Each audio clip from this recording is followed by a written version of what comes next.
Welcome back, ladies and gentlemen, high elves, dark elves, and you know what? We got to give a special shout out to all the dwarves out there in Raid Shadow Legends, because today we have ourselves the announcement, the kit reveal for the next fusion for June 2025, and it is looking good, baby, but not as good as AHN, Arnold Holonet News, the only news you'll ever need, because you have no other choice. People, this is gonna be a big fusion event that people are excited for, and whoo, man, we gotta get plugging away with getting ready for this event and getting ourselves hyped with this kit reveal. But speaking of plugging away, have you guys been plugging away in Raid Shadow Legends? If not, what are you doing? There's a link down below. QR code. I'm making it as easy as possible, people. For new players, I'll be able to get you to Gore right away. Ugo at level 15, and the one and only beautiful Deacon Armstrong once you hit level 40. Great time to get involved in Raid, especially if you want to chase after maybe your first fusion character. This one's looking pretty darn good. You know, Ishiyama, people were snoozing on him. Even the, you know, what's the guy, the last guy we had before, the elf guy. Not a lot of people were too crazy about it, but this is why, you know, if you are trying to be as efficient as possible in this game, you know, maybe understanding, you know, reading the tea leaves, so be it, you know, to save your resource, because then there will come a fusion which gets people excited.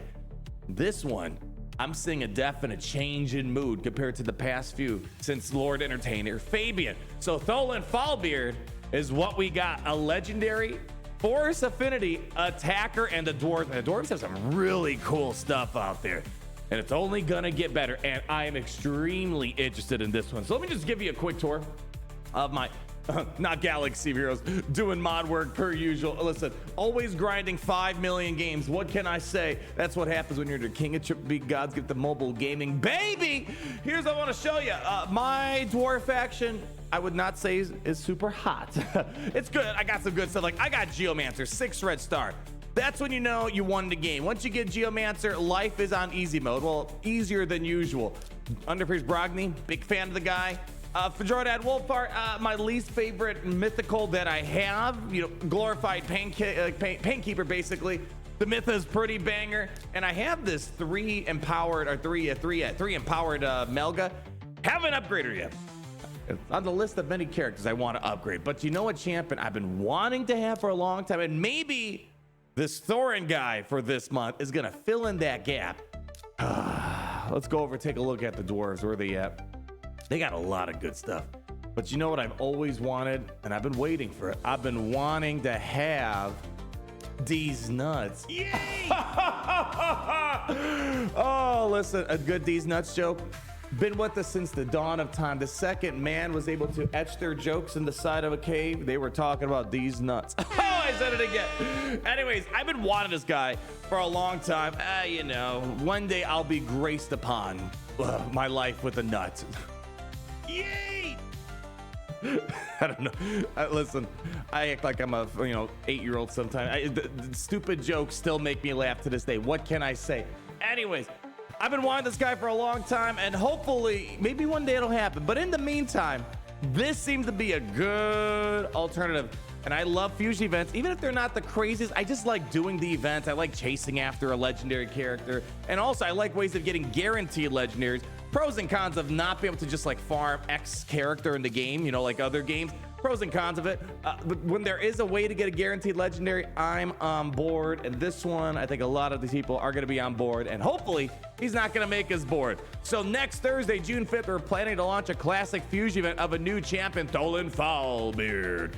Tholin Foulbeard is a versatile damage dealer, well suited for PvE and PvP content. I don't know if I can really speak to the PvP side of things here without seeing the damage multiplier. I think that's gonna be the biggest thing.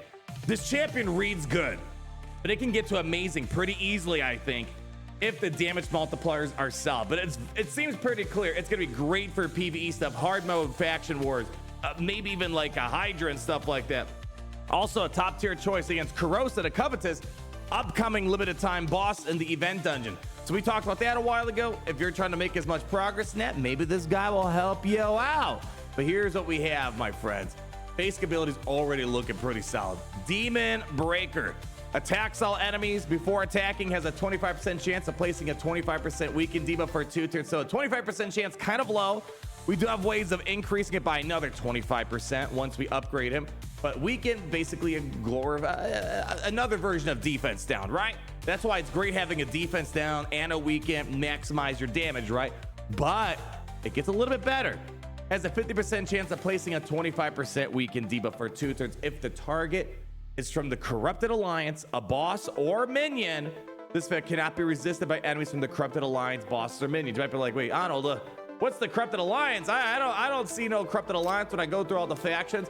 It's basically, you know how in Star Wars you have the Jedi clones, put them together, they form Galactic Republic, right? It's basically that. Different factions merging together to create a higher order, and that would be the Corrupted, which includes Demon Spawn, Undead Hordes, Dark Elves, and the Knights Revenants. So I think the biggest thing, though, is the fact that this works against bosses or minions. That is the big thing right there. So Hydra seems pretty good. Hard mode factions where there's bosses and minions. Pretty solid deal right there, but it gets even better. We're still on the basic ability, people. Grants an extra turn if a weakened debuff was placed on all enemies by this skill. So that's why upgrading this to make sure you maximize the buff debuff chance, as you see here, an extra 25%. It's gonna be a big deal, and especially if you're just fighting a boss, it can't be resisted. All right, cool. Beautiful stuff, right? So that's good to know. I'm liking that basic grant, being able to reduce your cooldowns in this game. I mean, it's not just for raid, but hero collectors in general. Speed, how much damage, and how frequently can you use your big abilities are the big thing. So yeah, there are ways to reduce it through just leveling up the abilities, but it's nice that through combat on a basic, being able to just simply take a bonus turn, that is great. So I'm looking forward to all this here. We have Back to the Abyss. Cooldown of 4, which can get knocked down by another one, so 3. And if the basic works well, it's like a 2-turn cooldown if I'm doing my mathematics correctly here. Attacks on enemy 2 times. Each hit will ignore 25% of the target's defense. If the target is from the Corrupted Alliance or a boss or a minion, each hit ignores 50% of the target's defense instead. It seems like the damage should be good. Again, what are the numbers? What do the numbers mean, Mason? I can't tell you unless I know the numbers.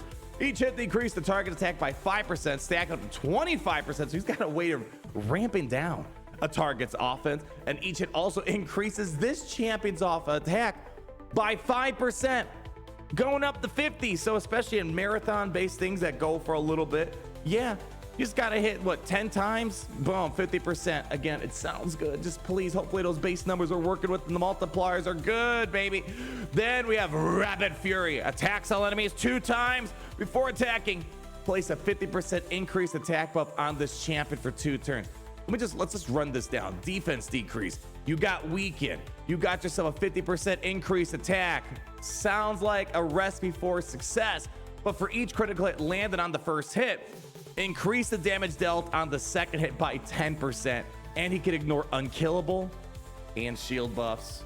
And again, remember, it's got a cooldown of 1 decrease. So I don't know if this graphic means it's at 4 after the upgrade. I'm assuming it's going to be 3. I don't know. You guys let me know. It's a bit weird how they format this compared to some other kit reveals I read for other games out there. So again, and if you have a way to reduce your cooldowns just through a basic, that's a big deal. It's a big deal. Activates Demon Breaker skill every 5th turn, which is right here. 5th turn this champion takes. Enemies from the Corrupted Alliance, boss, and minions cannot land a critical hit on this champion. I'm assuming since he's going to be an attacker, might be on the frail side, so being able to not be crit, that's a big thing right there. And in a way, I don't know if that's the best way of looking at it. You know, when you have the affinity counters, right? You know, force counters this, you know, blah, blah, blah, blah, blah, blah, magic counters that. It kind of helps a little bit too. If you're at a disadvantage from an affinity, you know, it's going to help you a little bit, right? To keep the guy alive as long as possible. And the aura, increase attack in all battles by 30%. So it seems a lot of fun.